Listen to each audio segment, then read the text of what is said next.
Welcome to the Sacred Emergence Podcast. I'm your host, Michelle Wong, and I'm so thrilled that you're here. This is a place where you'll be guided to living your most aligned life so that your truest, most radiant self can emerge. We'll be jamming on topics ranging from spirituality, entrepreneurship, to wellness and lifestyle design, and everything in between that can support you to grow, evolve, and shine, all the while not taking ourselves too seriously. So if you're ready to step into your leadership, break through limiting beliefs, own all of who you are, and expand in abundance, grab yourself your faith cup of tea and let's dive in. Hey everybody, welcome back to another episode of Sacred Emergence Podcast. I'm so excited for today's guest. Seryna Myers is joining us from British Columbia, Canada, and Seryna is a Sacred Soul mentor. And I'm so excited you're here, Seryna. Welcome to the podcast. Thank you so much for having me, Michelle. I'm super stoked. Yay. Yeah, before we started recording, I was like, I'm just going to tell everyone that how you and I met, Cam sold us, everybody, this is where I'm getting all the beautiful people on the show. But makes sense. It's a good community. Yeah, and that's how you and I met. And I just love your energy. You're just so easy to talk to, and you do beautiful work. Thank you. You're the sweetest. Yeah, thank you. So we were, talking about, all these different spiritual things, but your passion is really around working with angels. And that's how you and I got connected closer, because I was starting to learn about angel readings, and you told me that you were learning from Kyle Gray, and so I'm now in his group. And so I would love to hear your journey of what got you inspired to do that work, and just hear more about your background. I think sometimes there are things that are these little seeds that get planted, right? And you would think a spark will come and yes, that's inspirational and let's just pursue that. That wasn't the case for me with angels at all. So they were very natural for me as a kid. I talked to them when I was really little. I was raised Catholic. So it kind of aligned. It was sort of that funny little space because they're in the Bible. It still was kind of an okay thing. But I really shut down. I shut down through my teens and my 20s. Created a lot of separation between me and my spirituality in general, not specifically about the angels. And every time I would see the angels come circling around, everything was really like harps and clouds or cute little cherubs. And it was just a little bit frilly for me. It didn't really feel, just didn't resonate for a long time. And you mean that for artwork? When you see... In artwork, in statues, okay. In even when you would hear about them, it always just seemed really fluffy and out of reach. It didn't actually feel like it had much substance. And I think some of that is how it's portrayed by different interpretations. And I think some of it was also my own resonance, because these were probably the hardest, darkest years of my life. So the idea of aligning to divine love was just not even a thing for me at the time, for sure. So I recognized the role I played in that too. And it wasn't until I think around my late 20s, I started to kind of open up to my spirituality. I started doing a lot of shamanic work, working with crystals. Everything was very earth-based, very, very different resonance than the angelic realm. And then I found Kyle's work. And what's really neat about his approach, because he is quite earthy himself, and he has studied so many different traditions, but he is very earth-based and almost druid-esque in many ways. And then he's blending that kind of earthiness with the etheric. It just suddenly made that realm really accessible to me. And suddenly angels started to resonate and the messages started to resonate. And then through studying them and through studying mediumship and Akashic records, I had 1 year where I just kind of dove into kind of all the modalities to see what stuck. That's when I started recognizing just how easy it is to communicate with them, and that it's actually for everybody. It's not just for the psychics and the mediums. It's for everyone. I love that. So do you actually hear angels? What is your experience? Okay, this is so funny. So when we talk about clairaudience, the gift of psychic hearing, usually you hear in your head. When I was first opening up to my gifts, I was hearing high-pitched frequencies, but not actual words. And I'd say, hey guys, I know you're here. That's cool, but I have no idea what you're saying. I don't have my Screech to English dictionary to communicate in some other way. And I kept getting these screeches, which I now recognize are actually just downloads, and I could trust that I'd know what it was for later.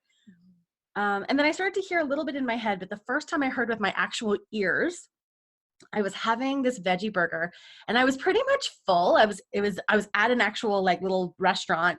I had like 2 bites left of the burger and I was like, oh, I don't want to waste it. I might as well eat it. And with my outside ears, I heard an angel say, put the burger down. You're done. And I like practically jumped out of my skin because like I looked around because I was sure someone had said that to me, but no, they hadn't. It was just me. And yeah, it was really neat. So in most cases, I hear inside my head, but every so often they have these little like funny interventions where they use my actual ears. But I've also, the more work I've done, I've become a lot more visual as well. So I see things a lot more too. Oh my God, that is so cool. I always, like when I connect with the angels, I don't really think I hear, like I'll hear a ringing, but not when I'm connecting with angels. I'll just randomly hear a ringing. So I don't associate it with necessarily like a divine message. It is. It is. It is. Because sometimes they're getting your attention as opposed to you being ready to receive. Mm. When we sit down in meditation, we're like, okay, thank you for bringing forward the guidance. We're expecting it then. But they're dialoguing and hanging out with us all the time. So if there's something that we need to know or just something, a transmission that just needs to come through for whatever reason, they will randomly pop in during the day. If it's invasive, because sometimes I've had to be so loud that it's actually uncomfortable, you can also say, hey, thank you. Like, I hear you. This is not a good time. Please come back at 3:00. Like you can have all when I'm awake. Yeah, and it doesn't have to be, this isn't actually just with angels. You can do this with any kind of spirit guide and even just people who've crossed over to the other side. If you work like in a mediumship capacity, you're not at their whim. They don't get to dictate, when things come in. You can say, thank you, I hear you, come back later. I love that. So what other possible like signs might angels be communicating with us? Oh, that's a really good one. So there's sort of 2 philosophies to this. The main one is like the typical angel signs that we know of. So angel numbers, we look at the clock and it's 1111, for instance. You'll have it where you'll see the same numbers on the street signs, on the license plate in front of you, and all these different things. We see these repeated numbers 2, 3, 4 in a row. Feathers is another one. And then I know some people will go in even deeper into that philosophy of depending on the color of the feather, it's a different message and those types of things. So you can have all these various signs that you're going to read about on the internet. And the reason I don't really want to get super into it is because I feel like they're a good place to start, but they're kind of like angel signs light. I am a firm believer when we set the intention to speak with the divine in whatever fashion that is, that they use our frames of reference. So like a feather to you is going to mean different than a feather to me. For me, it's skunks. Skunks are like, and it's the most bizarre thing, but they're one of my power animals. And so whenever I need a sign that I'm on the right track, they send me skunks. I moved to England to be engaged to a man I had known for like not 30 seconds, but it was a very, very brief knowing before we got engaged and got married. We've been married for like almost 7 years now. And when I moved to England, he said, look, I got to tell you, there's not going to be any skunks to tell you that you're on the right track. They've been extinct here since like however long, and there will be no skunks. I was like, okay, no problem. The first day in England, we go walking through the town square and there is a conservation officer and in her arms is a skunk. No, like a real skunk. Real skunk. So, for other people, they'd be like, ew, that's a skunk. Like, why is that even a thing? Where I'm like, yay, skunk. Like, it's so delightful to me because I know that that's my angels being like, you're on the right track. Oh my gosh. When you get engaged to a dude you've known for 30 seconds, kind of need that reassurance. So thank you, angels. Thank you for the skunk. I was going to say, like, I've never seen a skunk unless it's in a zoo. Like, oh, yeah. Well, I mean, I just got back from Kyle's angel retreat in New York and I saw this one skunk twice. Oh my goodness. Where we got to like hang out and just like followed him around. I was like skunk paparazzi. It was a bit ridiculous. Do they like spray you I've never been sprayed, but I also don't like chase them or scare them or anything. Like they're kind of their sport, really. But, so skunks are a symbol for me. Other people have different animal messengers that will be really resonant for them. But even when we're in meditation, particularly if we are, a lot of people think clairvoyant means like you see the film play out in front of your eyes and whatever. It just means that you see things. So they're going to use different signs and symbols. For me, they often will use music as well. And so I'll see or I'll hear something. And then I have on my own decoder ring, basically. I have to say, okay, cool. This is my angels to Seryna dictionary. But again, that symbol is going to be really different for me than it is for you. because we have a different frame of reference and different things mean different things to us.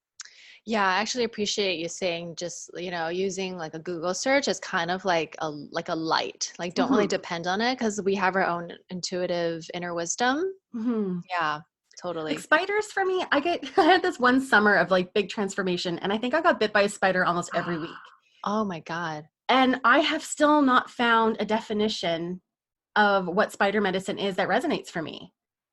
Like I've looked and I have done all the searching, and really I probably just need to sit in meditation and be like, spider, reveal yourself and tell me what you have to say. But Yeah. you know, it's a good place to start, but I feel like we really discount our own knowing and our own just our own frame of reference. And if we think about how our angels are trying to meet us where we are, of course they're not going to take something out of some obscure book we've never read. They're going to really play into our frame of reference so that we can get the message. The point isn't to make it hard, right? They're trying to communicate. Yeah, I know that I don't know, I feel like because I'm actually a really logical person and I'm in my head a lot. So I just have to trust that if I'm calling out to the angels that something's happening, even though, sometimes I'll hear that buzz. Or I remember one time I was like meditating before I was pulling a few cards and I felt this breeze come through and I got chills and I was like, oh, that's because I had the window open. And then after the meditation was over, I opened my eyes. The window was barely open. It was like a little slit, like no wind could have passed through. But like, where was I going with that? Oh yeah, I think it's like if we set that intention, like things are happening, even though maybe none of our five senses are getting evidence. Yeah. That need for evidence, I feel, is a lot stronger as you're opening up.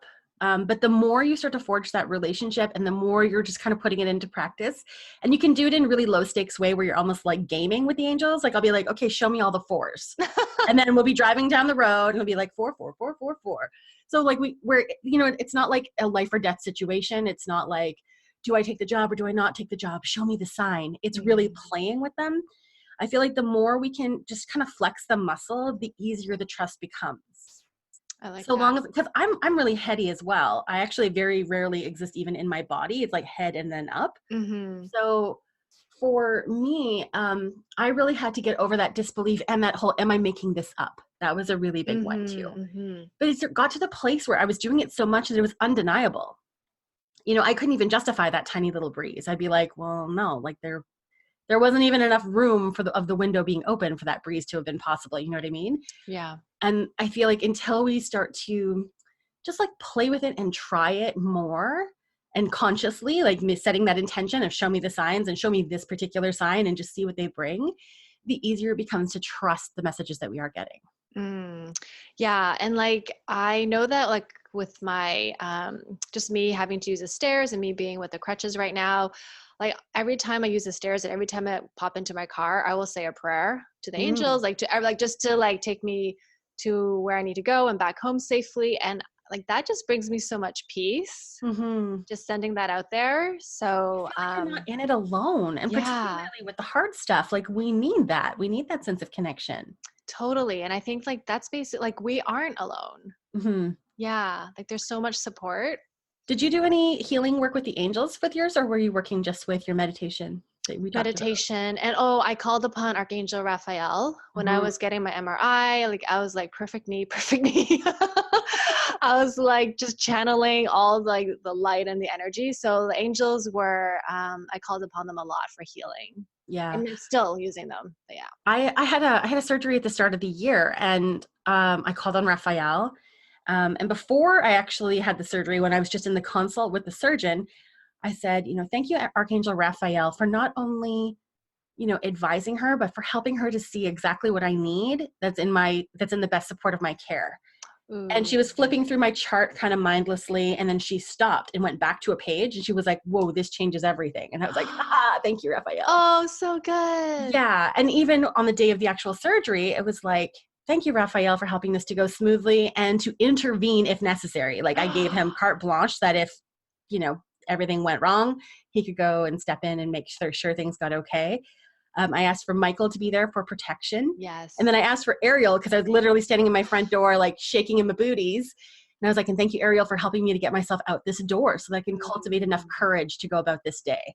Oh my So, gosh, that's so powerful. yeah. I forgot, like, it's so great to hear how you call upon the angels for support, because sometimes it's just like, okay, like just whatever is the best for me, but like Mhm. being so specific, like intervening, taking over, like that, those are so powerful. And like we have I don't know if it's like the right or the privilege, but we can do that. We're capable, like they're here to help us.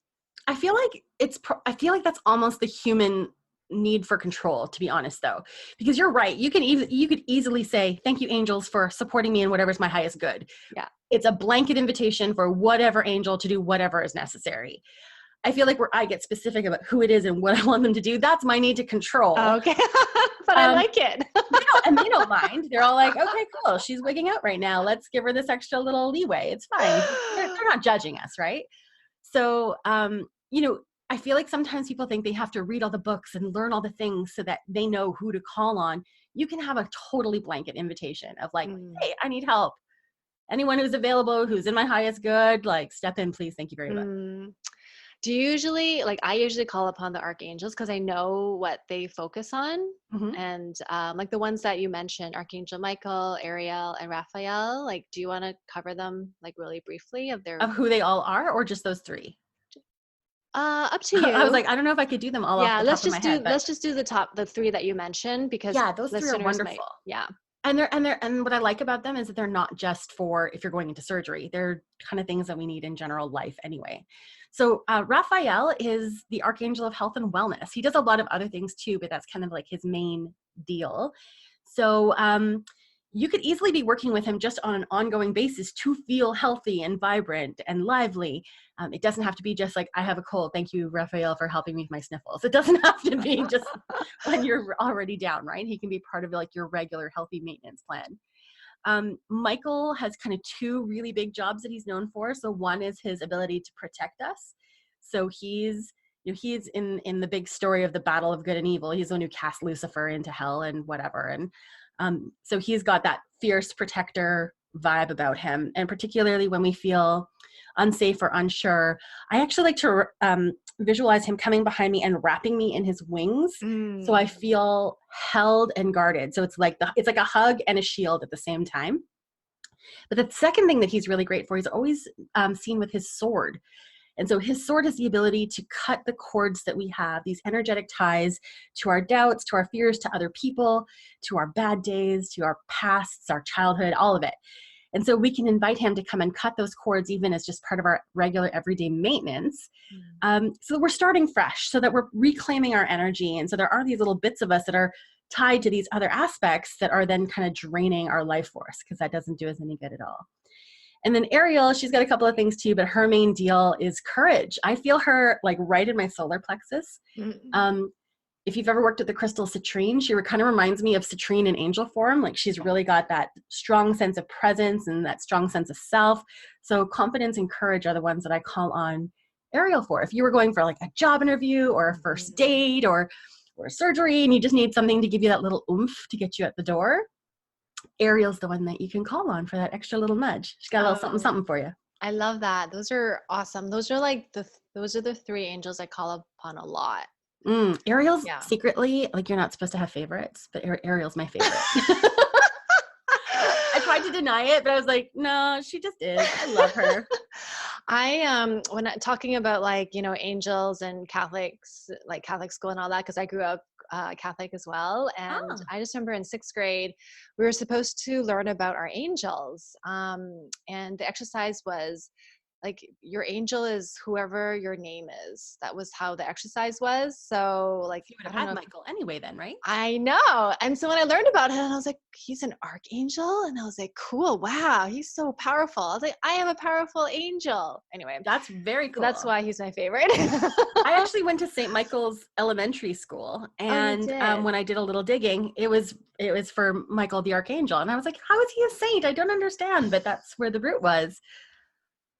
He's a good angel. He's kind of like the most famous one. Yeah. He's got really good PR.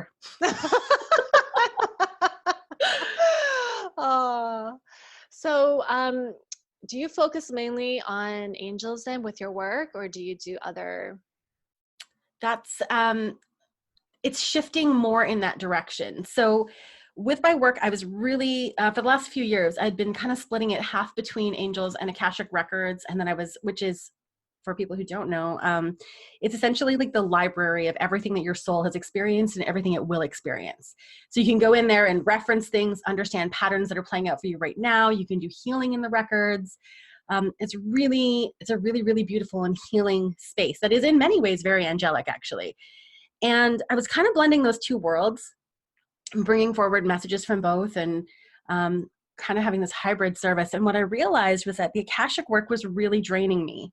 And I know amazing Akashic practitioners who thrive in that work. It actually energizes them to be in that space. And for me, it just doesn't. Like, I literally, if I have a really big clearing, I end up having a nap afterward. Oh, wow. So what I recognized is that for me, it wasn't the most resonant way of showing up for the divine.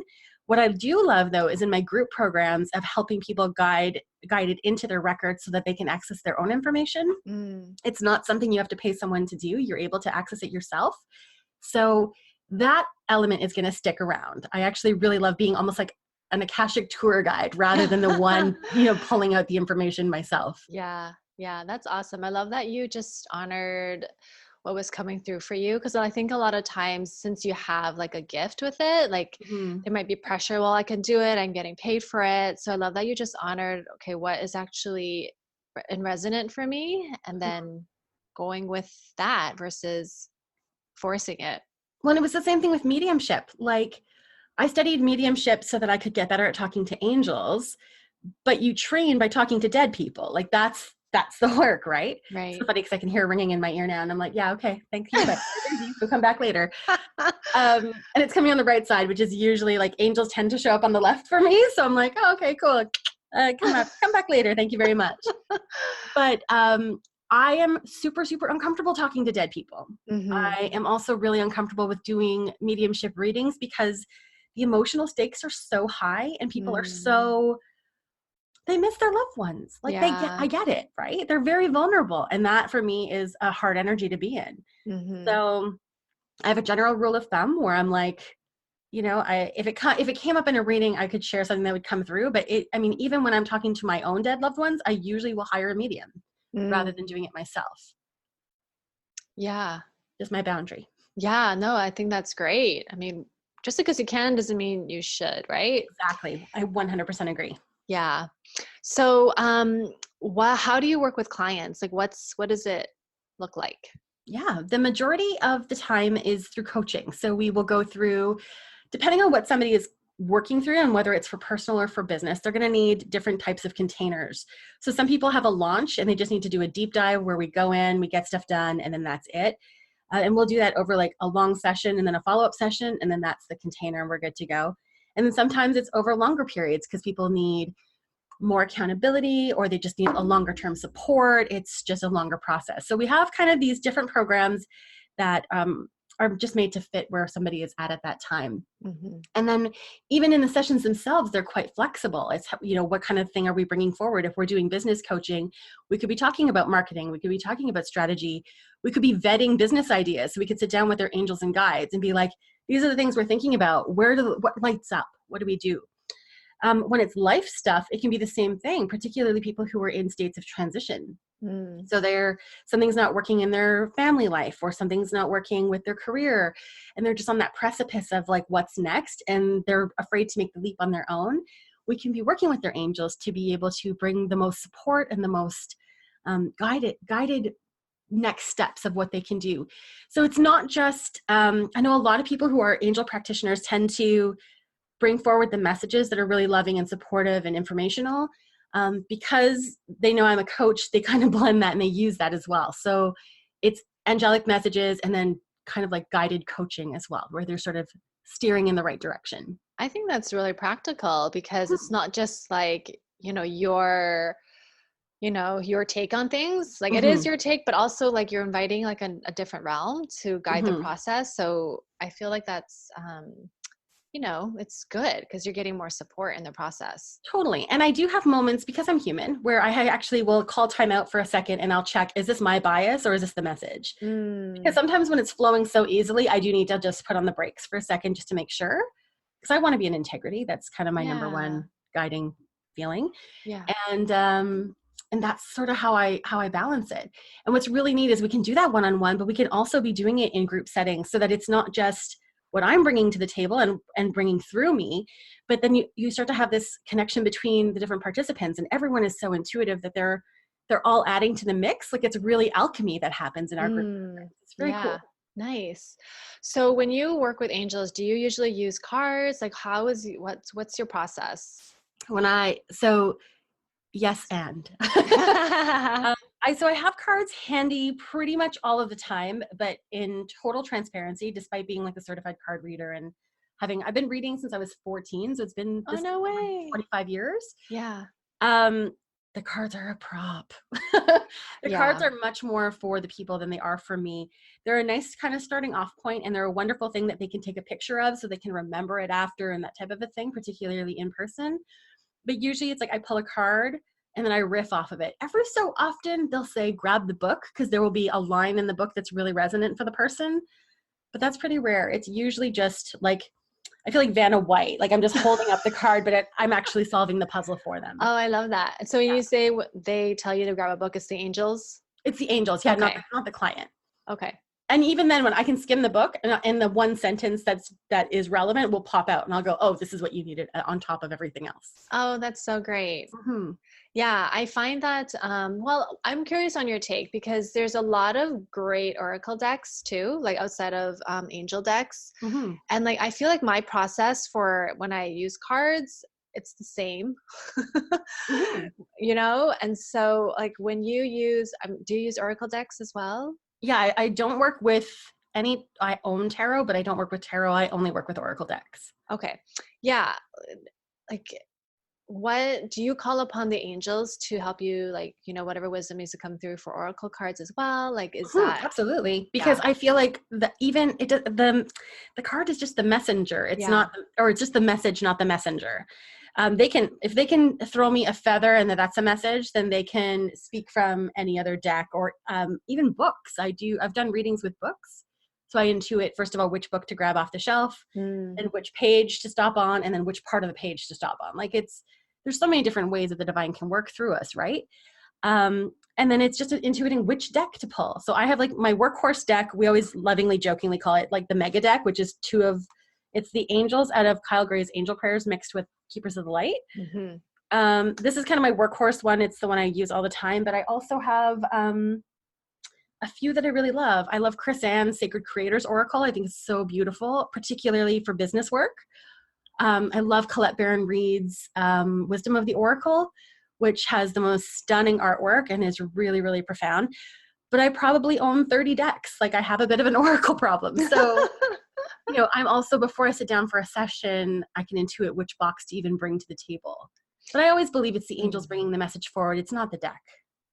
So can you, because everybody has a different way, but I'm just curious, like, how do you, like, what's the hit or the message? Okay, this is the one that I need to choose. Like how does it feel? Yeah. I'm trying to think if this has changed since I was really little. I don't think it has. When I was really little, before I knew what anything really was, and when I say little, I mean like 14, 15, I would follow the energy. So I would get a heat, and I would only feel it in my left hand, because I didn't know how energy worked at the time.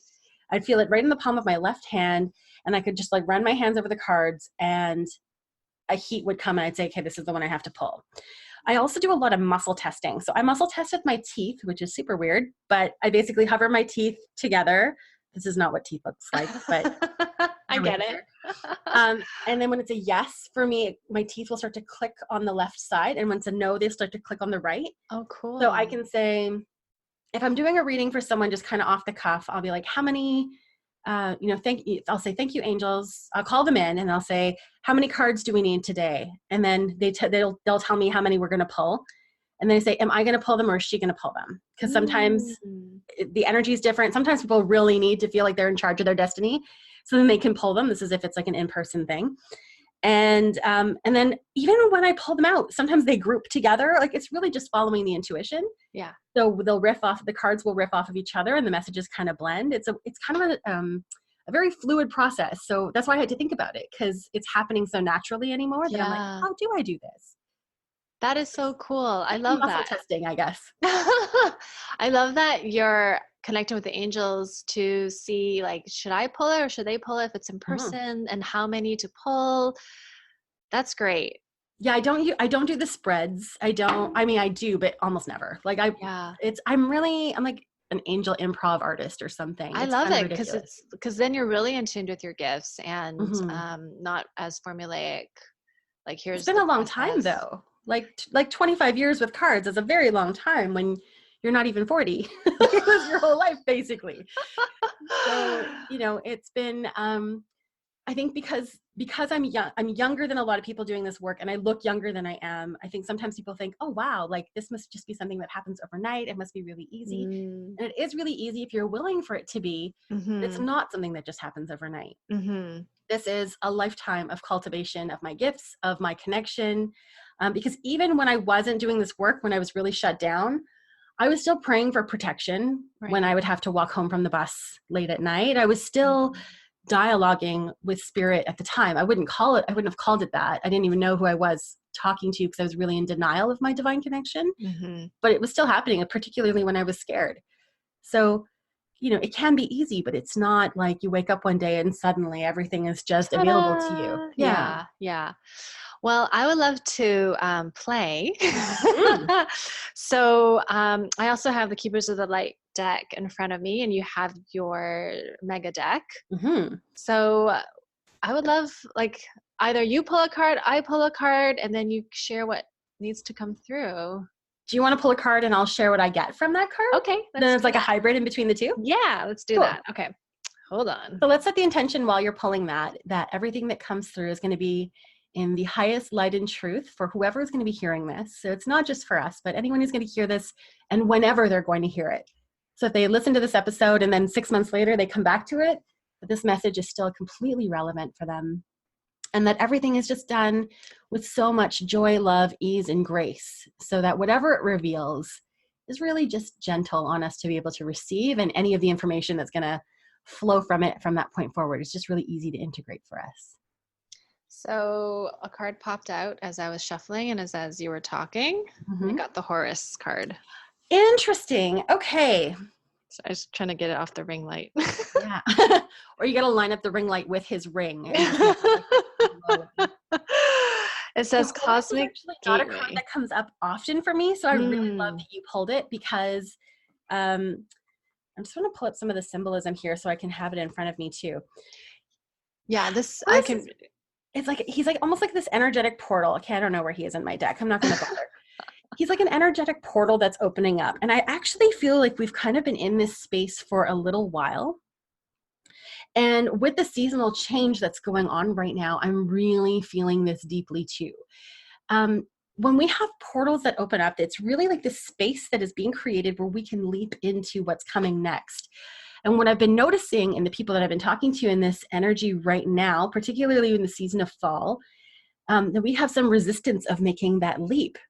We're really attached to the way things are right now. We're attached to our patterns, our habits, our belief systems.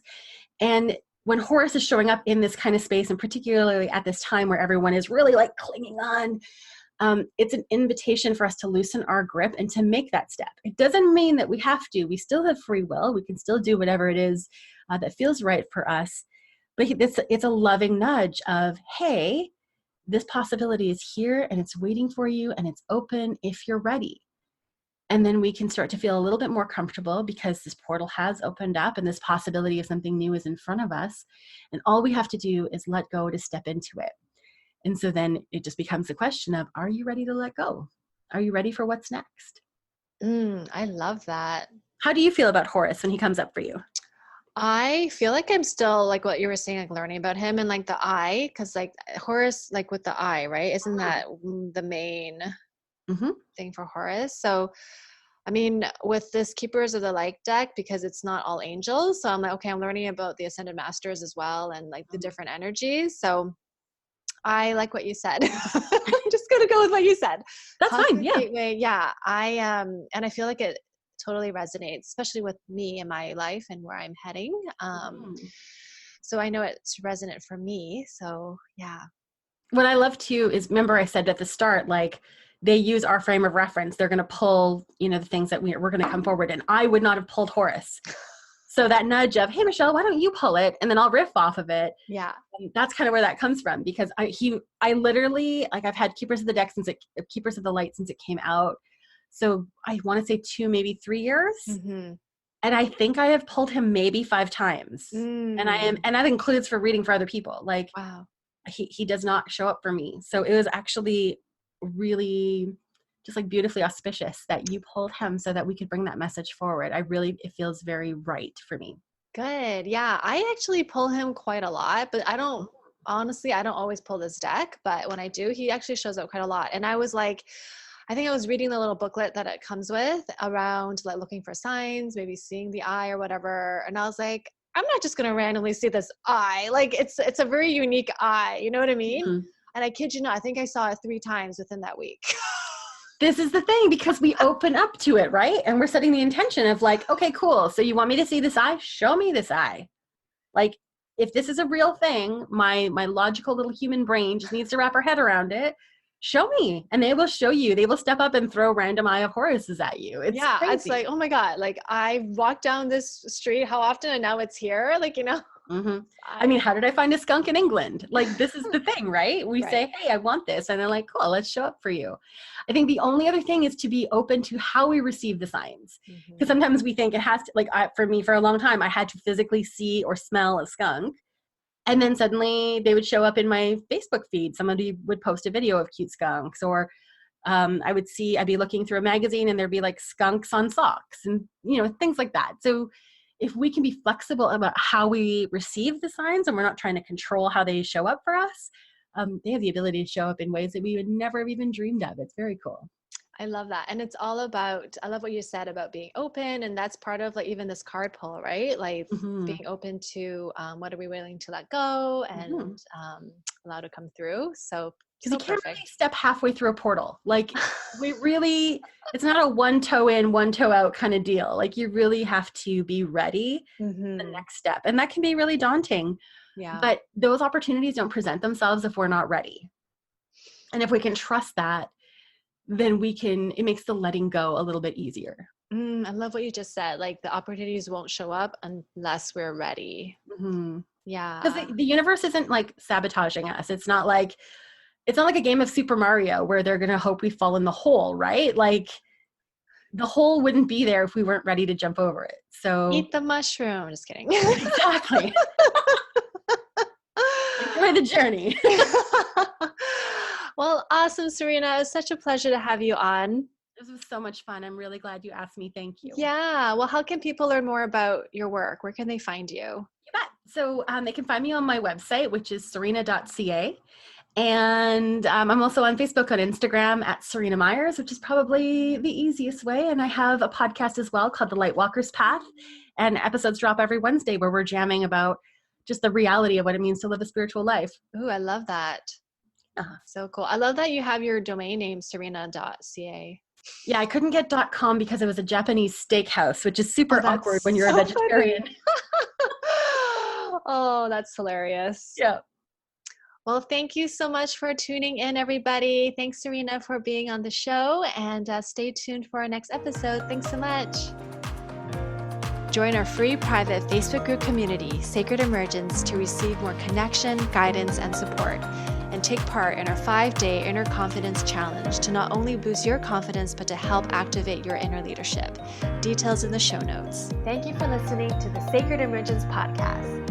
Make sure you subscribe so you don't miss an episode, and thank you in advance for sharing this with others who can benefit. Until next time.